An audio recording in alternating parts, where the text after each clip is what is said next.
And for those of you who are on the line, we are showing our sponsors. The sponsor slides are coming up on the screen. And as always, we really thank all of the sponsors. They are why this conference is free.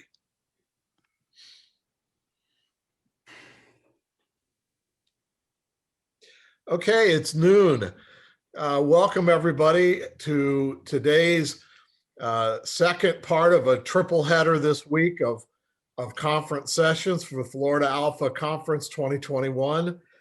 Today it's multifamily cutting edge topics part 2. There was so much we had to split them up.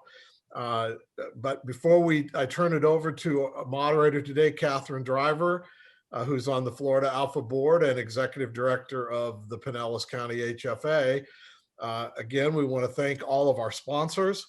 And we'd like to, again, let people know that you can, by going to the Florida ALHFA Conference page, FLALHFA conference.org, or com, Lisa? .com.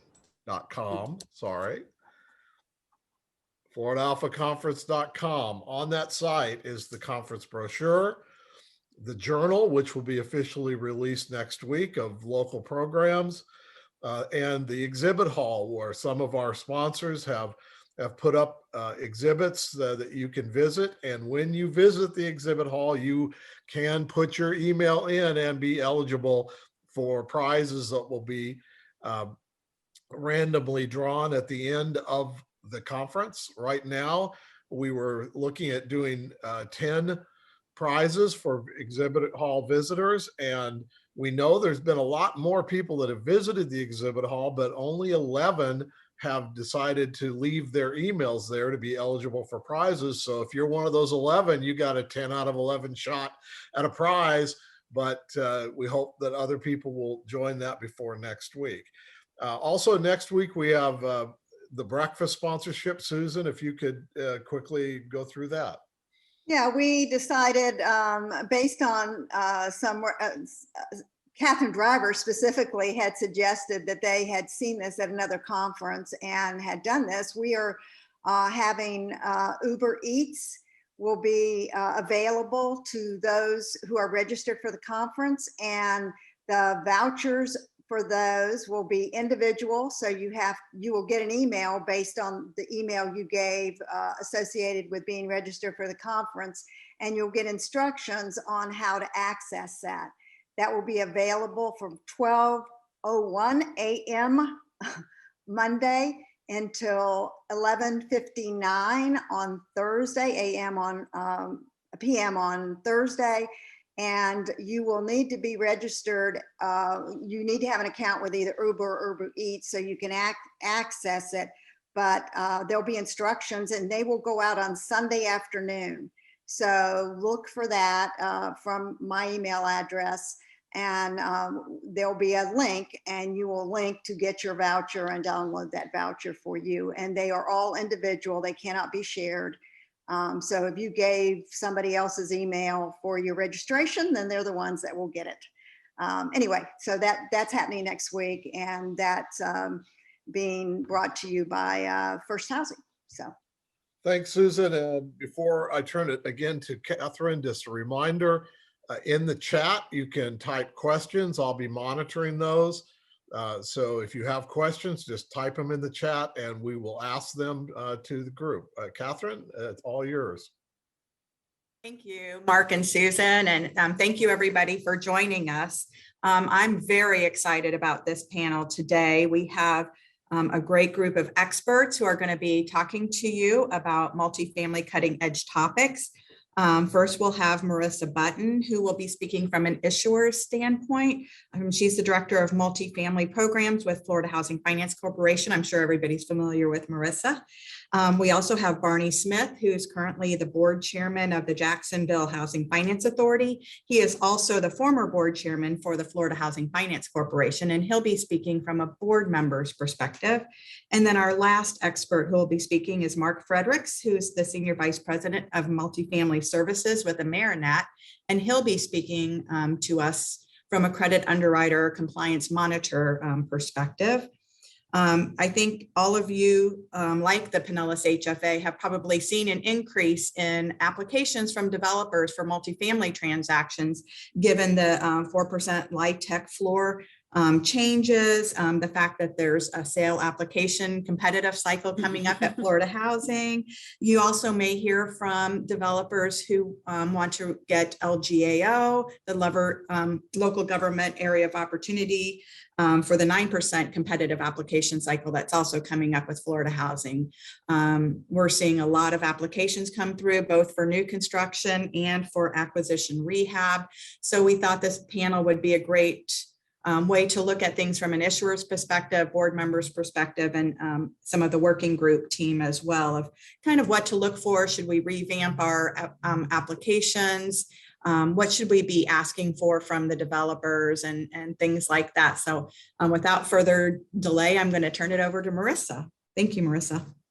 Thank you, Catherine. Hello, everybody. So nice to see you all and all of your names peppered across the screen. I'm so pleased to be here today. And I just kind of wanted to start out by thanking you all out there. We know the local HFAs are a key partner for us as the state allocating agency to accomplish all of our collective goals for the production and the preservation of multifamily affordable housing. So it's always good to be here with you all. I didn't participate in Cutting Edge Topics Part 1, but I did listen in. So some of the things that came up during that session, I may touch on here as well. But just broadly, of course, we have a partnership on many developments, particularly with regard to when you're approached for multifamily bond deals. Of course, what's going to happen at some point in time is that we're going to get the application for the 4% housing credits. And, a big thing, so to speak, is, so what does that look like? What does that mean? What's different about our process as compared to y'all's? And I'd like to think, we have with most folks, a good history of some consistency in many things. We are mutually aligned in looking at things the same way. Of course, there's some things that we go above and beyond what the federal requirements are for developments, and I'll touch on those a little bit. And our other key partner is our mutual underwriting firms that we're using, making sure those lines of communication stay open when a development is coming in for the credits, but also using local HFA bonds. So again, appreciate all of that. When we talk about, or we get often questions, especially when it comes to out-of-state developers that come in, which we're seeing more and more of. To Catherine's point, we're getting a lot of applications. Business hasn't stopped with Florida Housing. I'm sure it hasn't with you all, with your allocation as well, but we're seeing a lot of more out-of-state activity as well. And folks coming in and saying, but why are you requiring all of this? And it's like, well, we've got some thresholds and standards at Florida Housing for some of our developments. So, well, all of them, I should say, all of them. But with regard to the non-competitive credit program, we're always looking at the federal requirements and getting to final cost certification. And our primary goal is making sure that we are not administering more resources than the development needs to be financially feasible. That is that's our guiding principle. That's what we're required to do under the tax code. And in light of some of those things, we do a deep dive with regard to looking at how the transaction itself is structured. And so some of the things that folks find out, developers at the back end of things, have to sometimes to do with, the amount of work that's permitted to be subcontracted by an individual subcontractor, or, affiliated relationships and what those look like. Right now, a big issue that we're seeing is in our programs, we require there to be a guaranteed max price contract that is executed prior to our firm loan commitments, and in those programs. And so we're seeing, as I'm sure all of you are as well, issues with developments in the pipeline, either being able to get a GC to commit at a certain point in time, and concerns about price fluctuations and all of those things. So a lot of the requirements that we have that go above and beyond what a traditional threshold section 42 have are in light of making sure that we're really doing our due diligence. And as a public issuer and essentially allocating agency for the credits themselves, we know we're under a lot of scrutiny. We've come through years of having the program scrutinized for certain folks' activities, and so it's always paramount to us that we're making sure that we're doing all we can to make sure that there isn't any abuse of the program as well. And so that's usually the answer for any question. But why? Well, these are important things that Florida Housing has in mind. From the, when we look at the evaluating the development on the back end and the rules that we have in place, the administrative rules. And the nice thing, I think also is that we are in a position where we can be flexible. So we're always looking at developments, which I'm sure you all are as well too, on a case-by-case basis as well. So, right, we've got our administrative threshold requirements, those standards that we're holding folks to, but we also understand, especially it is real estate, there are things that are unique and and can fluctuate. And so we're really communicative with our board of directors when we see those kinds of things happening, with our underwriting firms when something is out of whack and we really kind of need to understand it better. And folks, sometimes we do have circumstances where our rule requirements are waived. So that's just another aspect of how we look at things. Sort of, it's like a baseline, and then we understand sometimes, case by case, every development truly is different for many reasons. And so, overall, we appreciate how we work together with you all, and I would encourage when you all have any questions about what Florida Housing is doing or how they would look at something, please be vocal with us. Reach out to the underwriters, reach out to us directly. We're always really in trying to keep those lines of communication open. And to that end, I'll just mention we've started doing local government workshop, and we had one at the end of June. And so the thought process was we want to start getting into more regularity of holding workshops with our local government partners, and that includes HFAs. Because you are getting, as Catherine said in the beginning, applications are coming your way for the sale program. They're coming your way with regard to the 9% credits, the LGAO process, which I'll talk about in a little bit as well. And so we not only, and then there's the whole local government folks in the permitting offices and things like that, which is not you all, but you're all dealing with that too, some ways, I'm sure. So, what we want is our partners to never feel like we're doing something that's taking them by surprise. And so that not only counts for our stakeholders who are the developers, but also the stakeholders, including you all as well. And so, how we've been trending and how we evaluate developments when we're looking at what our financing, whether we want to commit to financing and development on the front end, really depends on whether or not a developer is coming in for competitive resources or non-competitive resources in many ways. And so our very precious finite resources of the 9% credit, which you all will be familiar with pursuant to the LGAO preferences that we do, we're looking at things in that program, and similarly in the sale program, which is highly competitive and where we're receiving applications that are leveraging your bonds as well. And some big themes that we are always looking at is that commitment to long-term affordability. All of our developments are required to commit to 50 years of long-term affordability.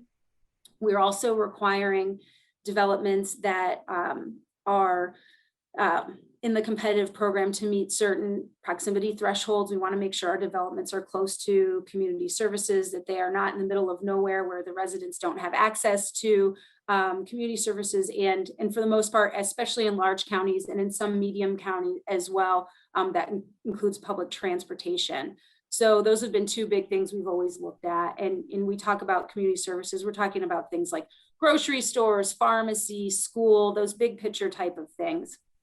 And then, so proximity is something that's very important to us. And then we balance out that when we talk about the idea of where development is located, this concept of the local government area of opportunity contribution. It's a big portion of where our 9% credits go. And basically that's a nod to us saying local governments, and some local governments are using their HFA as a part of this process. So those of you who are familiar with it are well familiar and already know. Some of you may be starting to be approached through the local governments to be a partner in that process. Essentially tell us what you want to see and what's important for your strategy for affordable housing in your community. And if a local government comes with a commitment, we basically say you can only pick one. It's a high level contribution amount. We're looking at somewhere between $350,000 to $550,000, depending on the size of the local government. And that's who you're basically saying we support this application. And in exchange for that, we take we say, okay, we trust that.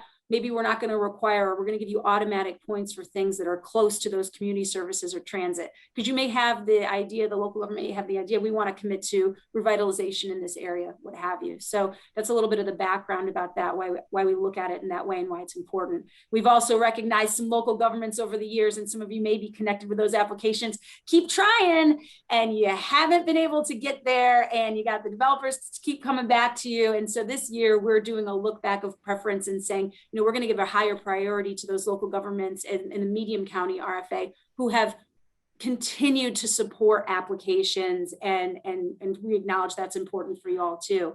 So that's a little bit on that. We also look at geographic areas of opportunity, and that's essentially a methodology that looks at high performing census tracts for education, employment, and income. And so we balance out, LGAO sometimes has revitalization. Well, what do we balance out revitalization of lower income areas with? Higher opportunity areas. So we're balancing out how we're administering the resources that way. And so that's just a little piece of what we're looking at. And we continue to communicate with our board that those items and things are still important to them. We also require green building features. When we are funding competitive rehab, we're making sure that there's green building features involved. And if it's new construction, there's a green building certification that's happening. Those things are very important to us. And when we're doing rehabilitation or preservation with competitive resources, we're also asking for an in-depth capital needs assessment to be done on the back end. And that's something that we started administering, I think about 3 years ago, which was a significant shift, but we're making sure that it's the appropriate use of the resources for the rehabilitation itself. And so we're still working through that process, but we feel good about it. And so that's just some high level, things that we're looking at. And I think, I'll just shift quickly to our vision and policy. Those are some of the things that I touched on, but what's happening reality right now in the construction pipeline, which you all are dealing with as well, in which, Ben Johnson commented on in the last part 1 of this session, is the market volatility and what's going on with developments in the pipeline. And, we're getting reached out to, I want to say daily basis at this point, or very frequently, from developers saying, I don't know if I'm going to be able to make this work. We're looking at a shortfall. Our sources aren't going to meet now, what's out of whack with what the, industry looks like right now. And pricing is crazy. And because of the fixed 4% credit, as Catherine mentioned, credit pricing has gone down in some instances somewhat. So we're just seeing a lot of volatility.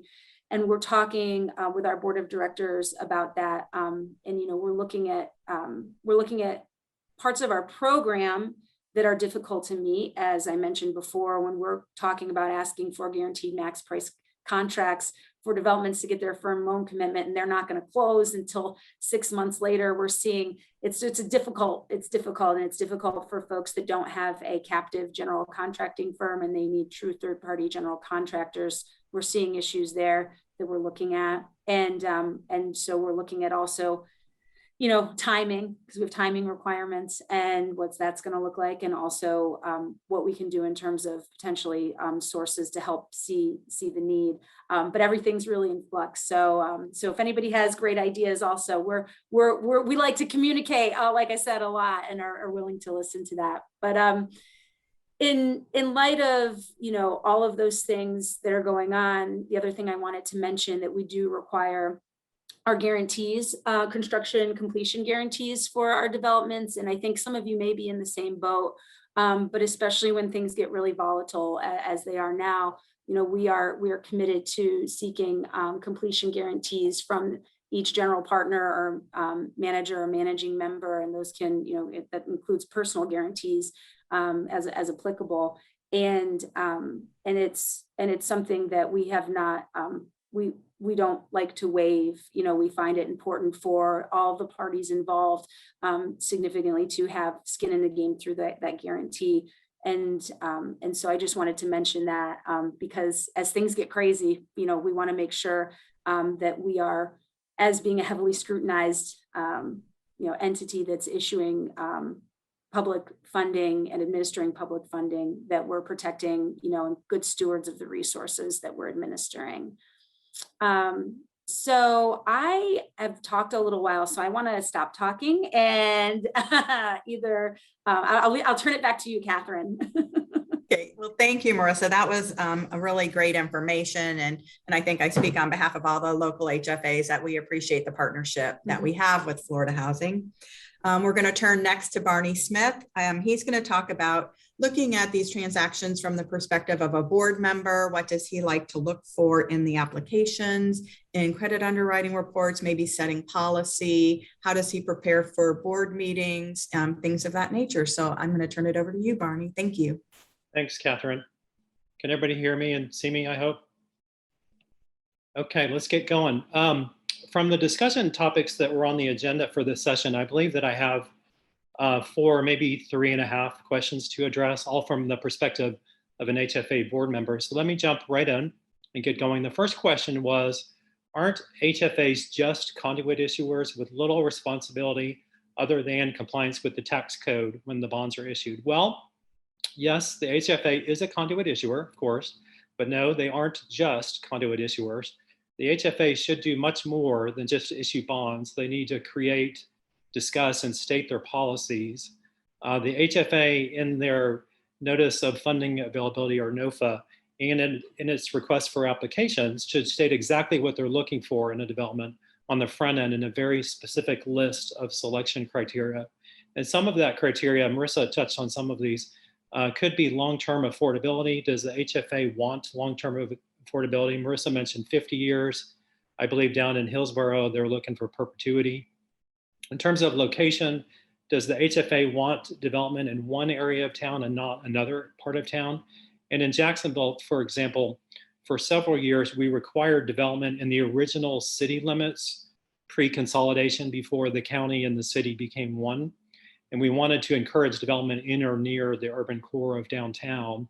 And then this year we said, no, not that anymore. We don't want to develop in this portion of the original city limits, which included the western end of downtown called La Villa and Brooklyn, because we had funded units there and we didn't want to cannibalize those developments.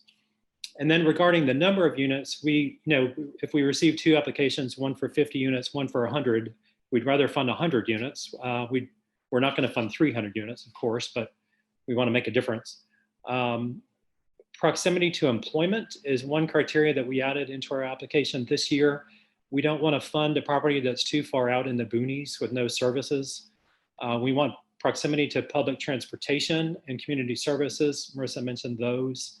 I don't think that we've done this, but an HFA could prioritize new construction versus preservation. One criteria that we have looked at is whether a development has sources of funds from other than the HFA, i.e. from other city resources. We don't want to be the only source of government money. We have a limited bucket of money and we're not gonna, spend it foolishly. And what about properties with Section 8, expiring Section 8 contracts? Are those a priority? And in our most recent application for this year, first time, we added a criteria that said that we would look at the number of days that it took for the developer to close on their financing with us for recent developments after we approved the financing. How long did it take them? And then when they did close, how long did it take the developer to deliver the units? If we're going to put our money out, we want the money to move. We want to create units and create them as quickly as we can. And then a subset to that question that was on the agenda was, how would that answer whether the HFA is just a conduit issuer? How would that play with your local newspaper or your county commission when a development that your HFA financed was found to have an infestation of mice or abandoned halfway through construction? And Mark Hendrickson, thank you. I could tell that you wrote that. It's a very timely question here in Jacksonville. And you know, if there's ever an issue in any aspect of my life, I don't like to be surprised by it. I'd like time to noodle on it. And if a developer or a development has an issue, we need to talk to our financial advisor or the developer to discuss it. I don't want to be surprised by a phone call from a city council member or the mayor's office or a newspaper article that I didn't, see coming. And in Jacksonville this year, we have had a development that was financed by Florida Housing, by Marissa, not by our HFA. And that development has had extensive compliance issues, including rodents, roaches, some poor unit conditions, et cetera. And apparently there was no HUD REAC inspection of this property for several years, even before the pandemic hit. And Marco Rubio got involved with this property and met with HUD. He came to the property. The mayor's chief of staff flew to DC to meet with representatives of HUD. Residents of these apartments have been coming to our city council meetings and lining up to speak. It's been bad. And the city council and our mayor's office, they don't care whether the development was financed by Florida Housing or the HFA. They don't know the difference. They just want the problems fixed, and they want them fixed now. And so they're not going to care if the HFA is just a conduit issuer, quote unquote. They're not going to distinguish between Florida Housing and the HFA. And in short, the HFA board members need to be in contact with their financial advisor and their developers, and they better be watching and paying attention and reading local news and also what's going on in the industry. You need to know if there's an issue so you don't get caught cold and embarrassed. My third question that was posed to me was, are you as the HFA getting all you can from a developer in terms of long-term affordability, development design, and resident programs? And to me, the most important aspect of the successful affordable housing development is the real estate, the dirt, the location, the proximity to jobs, transportation, services. The quality of the units and the development are important also, of course. And it's great that the financing ensures that resident programs are put in place, but in the end, it's the real estate and the affordability that are the most important aspects of a development. And while some resident programs are important, I don't think, this is just my opinion, I don't think that the HFA should push too many resident programs onto the developers. And relating to long-term affordability, while it is important, of course, some developments, by virtue of their location, will remain affordable for perpetuity. And in my opinion, I keep stating that, I do think that we should recycle older affordable developments out of the portfolio due to their age and poor quality. Some people I know don't agree with me on this issue, and it's probably a topic for another session on another day. Again, the units, in my opinion, they need to be preserved, they need to be improved and renovated, or the affordability restrictions should expire at some point. It's important to ensure that the housing stock, the affordable housing stock in Florida, is not all really old and in poor condition. You don't want that, of course. The final question that was given to me, which kind of segues nicely, I think, into Mark Frederick's discussion, is what do I review in a credit underwriting report? I have an accounting degree, and I was an auditor in my previous life back when I was young. So my inclination is to read a financial report in great detail, but I don't think as an HFA board member that you really need to do that.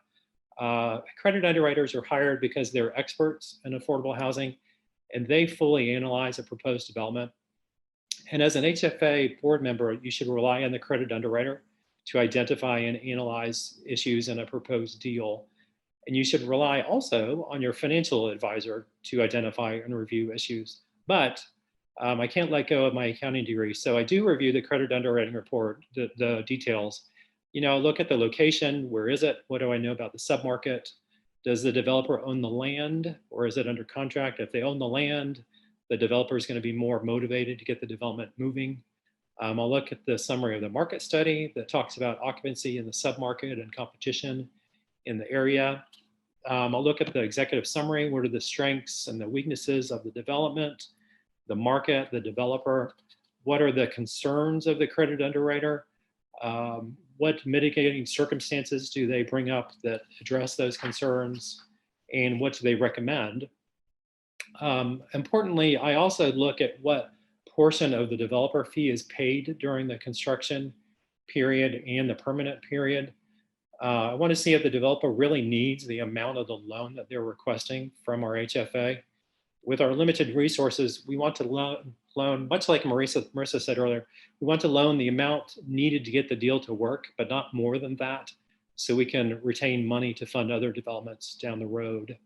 I'll look at who the developer is and how much experience they have. What has our experience been with the developer? Have they, as I mentioned earlier, have they timely delivered units for us? Or are they slow to close? Or are they slow to build? And by way of background information, our HFA board approved 2 bond deals here in Duval County and Jacksonville recently at the same board meeting. Same day, same meeting. One of the properties is fully constructed. It's 100% leased and it has a long waiting list. The other property is about 25% complete. They were approved on the same day. If our HFA is going to approve financing for a development, we need the developer to produce the units in a timely manner. We're going to continue to look at that going forward. I also want to know the quality of the developer's units. Some developers obviously are better than others. I'll look at whether the developer has had any prior or current non-compliance issues with Florida housing that are, outlined in the credit underwriting report. Want to know who the guarantor is, how strong is the guarantor. I'll look at their personal financial information, make sure that there are guarantees of construction completion and operating deficits. I'll look at the syndication rate, primarily just to educate myself as to what's going on in the market. But I want to make sure that it's a market rate, so I have a general idea, what's happening in the industry and who's buying the tax credits, what is their experience in the affordable housing arena. And also, if we receive, several applications at one time in response to requests for applications or requests for proposals, I'll look at the construction cost per unit to see how they compare with each other, to see if they look reasonable or too high. Typically, if we do receive 4 or 5 responses to a request, you will see big differences in construction costs per unit. You need to know what's going on with that. And finally, with respect to resident programs and community amenities, I want to make sure that the developer is providing the programs and the amenities that they told us they would in their original application to us, just to make sure that they're following through with their application. And I didn't speak as long as Marissa did, so maybe I get a prize from Susan and Mark. That's the end of my presentation, so I'll pass it back to you, Catherine. Yes, thank you, Barney. I really appreciate that. And next up, we do have Mark Fredericks, who's going to be speaking from the credit underwriter perspective. He's going to talk about, who the credit underwriter is and talk about this credit underwriting report that we've both Marissa and Barney have talked about, maybe any hidden gems that might be in that report. Also talk about compliance monitoring, because a lot of them do continue on with providing compliance monitoring. And one of the questions I wanted to add on to this compliance monitoring kind of goes back to the scenario that Barney was talking about. When you have a development that has issues, after you've closed down the road, what are the remedies for having issues like that? And if the developer does not cure those issues, what are the ramifications, what can happen, to the developer or owner, at that time.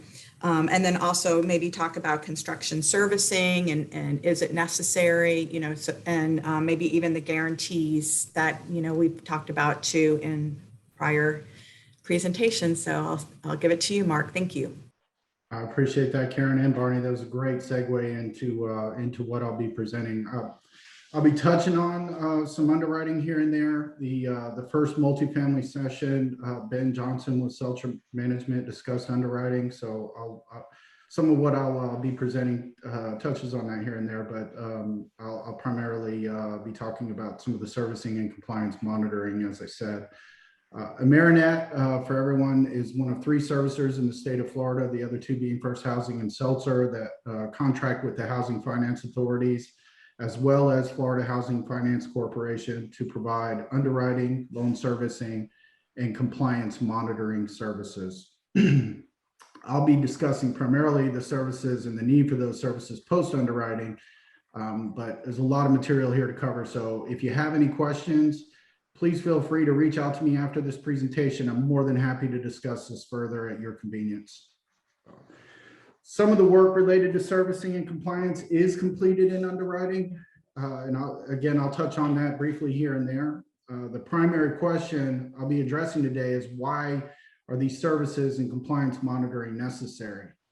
I think I summed that up pretty well in some of the statements that have been made thus far in both presentations, in saying that the HFA has a responsibility to its constituents to ensure the funding provided is used for approved development uses to deliver and maintain a quality, affordable development that includes the commitments made to the HFA in return for the bond allocation.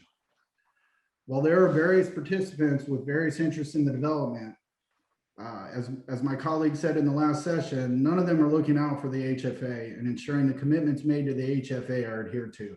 This is what we do for you. Underwriting the development, servicing the development throughout construction and satisfaction of the bonds, and monitoring compliance throughout the affordability period ensures the development delivers its affordability and physical commitments to your constituents as agreed. When a development closes on its financing, a regulatory agreement is recorded and encumbers the property. These encumbrances are usually derived from the application process that you put into play and the developer submits for bond allocation. These are the commitments and restrictions we ensure through the process. When we underwrite a development, we ensure the reports, the plans, the costs, and the financial commitments account for those commitments made to the HFA. Throughout the time we service and monitor it for compliance, we ensure these affordability and physical commitments are maintained. Servicing is conducted in 2 phases: construction loan servicing and permanent loan servicing. Construction loan servicing covers new construction and the rehabilitation of properties. In construction loan servicing, much like a bank for a commercial real estate loan, we monitor progress of the development on behalf of the HFA and Florida Housing, and review draws to approve the release of bond proceeds for construction. A borrower basically submits a pay application for hard construction costs, invoice for soft costs, and the draw schedule agreed to during underwriting and at closing, requesting the line items that correspond with the support provided as part of the funding request. This information, this information is reviewed to ensure the request is warranted. In addition, during the construction loan servicing, we engage a third-party construction professional to review the pay application and conduct site inspections based on that request. The inspector then provides an opinion related to the progress made to date and whether or not that progress supports the funding requested. That inspector is also engaged while on site to review the progress of the construction related features and amenities and report any deficiencies. When they apply to the HFA and they have their agreements, as I said, the regulatory agreements, there are oftentimes features and amenities that are committed to related to energy efficiency and green features. It is that construction professional that is reviewing, that is inspecting the site, I should say, and ensuring that those commitments are adhered to and maintained. They walk the property and the units with a checklist of those commitments in the regulatory agreement to ensure what was committed to is what is being constructed. Before we recommend any funding, we discuss any deficiencies with the borrower and ensure there is a plan to address those deficiencies in a timely manner before completion. Assuming the support and inspection are in order, we approve the requisition to fund and the trustee releases the bond proceeds to the borrower. Draws are also reviewed to ensure all requests are in compliance with program rules and profits and fees are paid in a time frame that complies with all applicable rules. As Barney just mentioned, he's looking for things like that in the underwriting and post-completion of underwriting. We're continuing to monitor that the agreed upon fees and the limits, the prescribed limits are maintained. During construction, we're monitoring that the appropriate insurance is in place to insure against any losses. We're ensuring taxes are paid timely and there are sufficient proceeds to complete construction and pay the costs remaining, including financial costs, issuer fees, and interest to those entities providing financing. When construction is completed and the property is leased and stabilized, we continue to monitor payments to ensure they are made timely. We monitor tax insurance escrows are funded as agreed, and those are analyzed annually to ensure they are maintained at sufficient levels to pay those taxes and insurance. And we're monitoring replacement reserves that are ensuring they're funded timely and maintained at sufficient levels. We also monitor the use of those reserves. A draw is submitted to us and we recommend whether or not the request is sufficiently supported. Recently, I touch on this and I'll get a little opinionated here, but every so often, there's an effort to reduce those affordability periods for these developments. One of the recent arguments was the need to recapitalize to ensure the necessary repairs and replacements are made to the property. It's certainly not an argument I buy into completely, considering the replacement reserve requirements.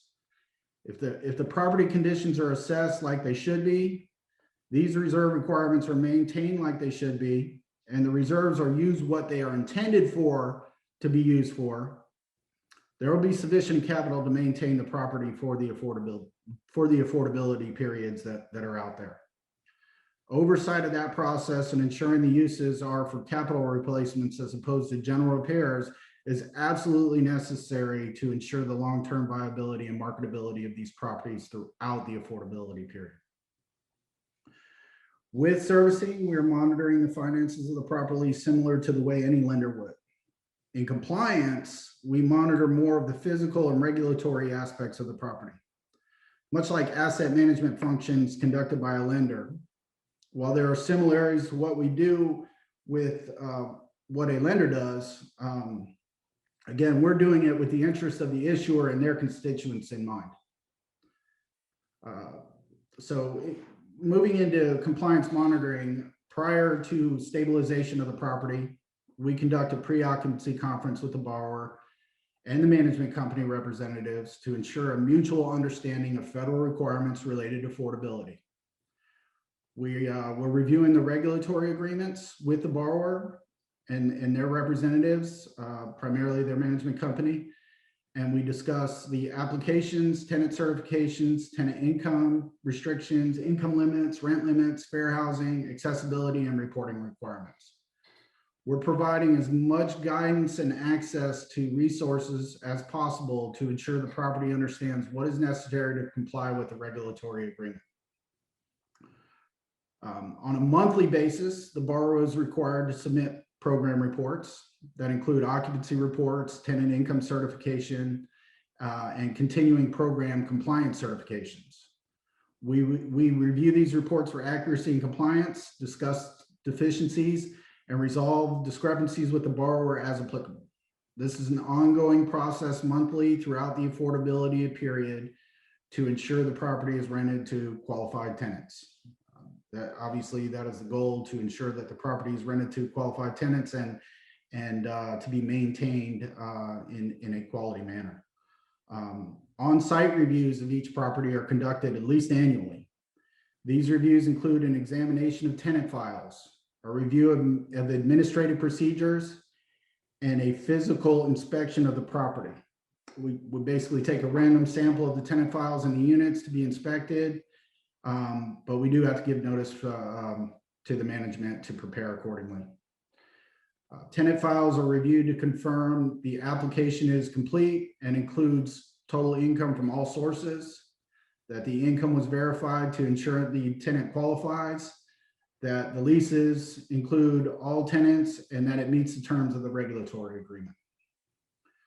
Administrative procedures are reviewed to confirm the sufficiency of tenant selection and orientation procedures, maintenance programs, security, advertising, affirmative fair marketing, and resident programs if applicable. Physical inspections of the properties and units are conducted to confirm and evaluate the appearance and marketability of the property, compliance with federal and state accessibility requirements.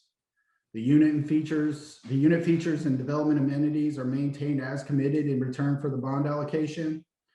And we're attempting to identify any safety concerns that exist. As Karen alluded to a moment ago, our observations and findings are summarized in a review that is distributed to the borrower, the management company, and our client. We communicate those discrepancies with the management company and our clients, and whether or not they have been sufficiently addressed. The borrower is usually allowed roughly a 30-day period to respond, and given a 30-day correction period. This process is completed annually to ensure the viability and long-term success of the property. We report those regularly when we underwrite developments, as Barney alluded to.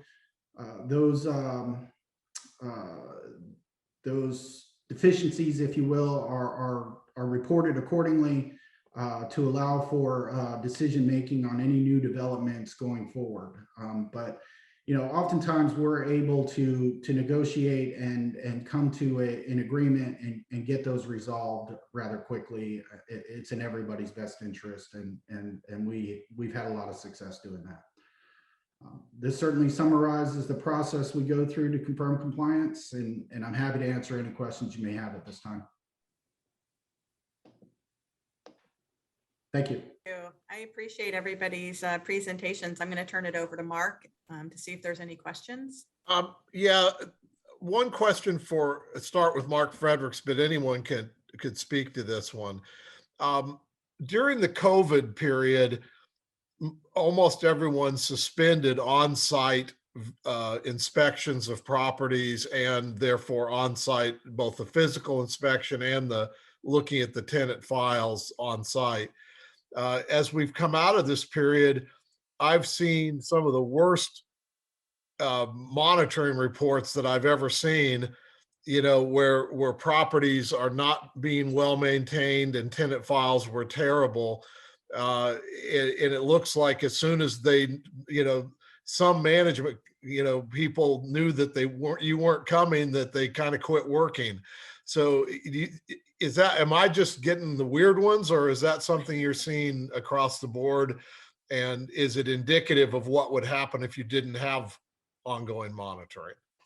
I think it's indicative. I personally think it's indicative of the fact that we didn't have ongoing monitoring. You would see more of that. We've certainly seen an uptick of it. There's no doubt about it. But as Barney briefly stated, there's some developers that are better than others. There's some management companies that are better than others. And I think, perhaps you may have just seen recently some of the worst, but certainly, I see some properties locally that are being maintained fairly well. And the reporting is still the quality we would expect, but certainly, without a doubt, we've seen an uptick. But Mark Hendrickson, just from an economic perspective, it makes sense to me that as the developers or the property owners had a harder time collecting rent, their cash collections were down. So they probably cut corners from a property management perspective. Maybe you stop mulching, or you don't paint parking lot stripes or that sort of thing. You don't want to spend all your cash because your cash flow is limited during that time period. Yeah, that would be interesting, because one of the things that Mark did not talk about was financial monitoring. which where you're tracking, but I'm not sure that there really was any downturn in rental income during COVID, really, in the end. But just as examples, we had one in Hillsborough yesterday, Barney and everyone else, where apparently the management company had let ducks take over the swimming pool because it was unusable, and the remnants that ducks leave around was covering the entire area. So there were some pretty weird ones that have come out recently. Let me look in the chat again. I just, real quick to expand upon that. I think Barney makes a valid point, but I sort of agree based on the financial monitoring that Mark said. There's not a lot of that, and there's a lot of money out there to cover those losses as well. So that being said, they took advantage of that, and so it is a little bit disappointing to see some of what Mark referred to. There's a question of HFAs across the board, or have some started up having their monitors do on-site monitoring again. And Marissa also, where is Florida Housing on kicking back in? If Marissa is having some internet issues, so she may or may not be able to respond. But Mark, if you could take the lead, and then Barney, I think where Jacksonville is on. So yes, the HFAs are starting to kick back up, and we are scheduling reviews for Florida Housing for the last quarter of this year currently. So we will, we've got our work cut out for us for as long as things were not monitored. But we're going to make it out to those properties as quickly as possible in the end of the year and I suspect we'll learn a lot more about some of the issues and concerns that you raised, Mark. In Jacksonville, yes, we're back to on-site visits and monitoring. We should have done it sooner, but yes, we are back. And Marissa must be calling in from Cuba, so she no longer has her internet access. I think you can you hear me now? I popped off, I popped back on, I changed the thing, but Mark answered for us anyway, which isn't fully my wheelhouse, but we're back. And I think, the only other thing I'd add is similar. I just echo what Mark said with regard to, the income. I think there were some assumptions that was going to go down, and what we saw was not what we were assuming would happen over time. And there's certainly a lot of rental assistance programs out there that folks have the ability to take advantage of. And I think that we'll end up, hopefully seeing those, meet the need. One of the things, Catherine, that came out of our first, more in the first of these panels and a little bit here is the fact that many HFAs, Barney went into great detail about, the kind of things you need in policies, and that you need to review them and make sure. And that went with our session number one, where we found that many of our policies had been written 30 years ago and kind of amended and amended and amended. And so that they were not up to date and all those things. So a question that I'd throw to you, and then ultimately to people can give us feedback. Would they like Florida ALHFA to work with bond counsel to come up with a template of policy, bond policies? Of course, everyone would fill in, parts of it themselves, but to put together a template, is that something you think we should pursue?